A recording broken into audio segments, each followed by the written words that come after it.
জীবনে সফল হতে চাইলে গ্রাম ছেড়ে দাও, গ্রাম ছেড়ে দাও, ঘর বাড়ি ছেড়ে দাও, আত্মীয় স্বজন ছেড়ে দাও, বন্ধু বান্ধব ছেড়ে দাও। কারণ তুমি যার জন্য তুমি এত কিছু করছো, দিন শেষে যদি তোমার ক্যারিয়ার না থাকে, তোমার চাকরি না থাকে, এরাই তোমাকে বলবে তুমি কি পড়াশোনা করলে জীবনে। এই জন্য আজ থেকে এখনই তুমি তোমার গ্রাম ছেড়ে দাও, তোমার ঘর বাড়ি ছেড়ে দাও, আত্মীয় স্বজন বন্ধু বান্ধব ছেড়ে দাও। ছেড়ে দিয়ে নিজের ক্যারিয়ার আগে ডেভেলপ করো। তুমি যদি নিজের ক্যারিয়ারটা ডেভেলপ করতে পারো, তুমি তোমার আত্মীয় স্বজন বন্ধু বান্ধব পরিবার পরিজন বর্গ সবার জন্য অনেক কিছু করতে পারবে।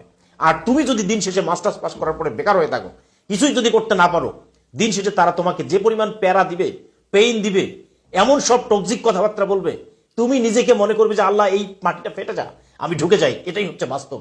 এই জন্য যদি ভালো চাও, তাহলে তোমার গ্রাম আগে ছাড়ো, বন্ধু বান্ধব ছাড়ো, আত্মীয় স্বজন ছাড়ো, এদের মায়া মহব্বত ছেড়ে দিয়ে জীবনে যদি ভালো কিছু করতে চাও, তাহলে বেশি মানুষের সাথে মিশতে হবে তোমাকে।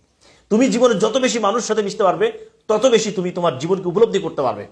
তুমি বাস্তবতা বুঝতে পারবে। তুমি অনার্স পাস করেছো, মাস্টার্স পাস করেছো, তুমি কেন গ্রামে ঘোরো, তুমি কার জন্য ঘোরো, বন্ধু বান্ধব, আত্মীয় স্বজন। একটা জিনিস মনে রাখবে, তোমার ক্যারিয়ার না থাকলে দিন শেষে তারাই তোমাকে বলবে যে তুমি কি করলা জীবনে।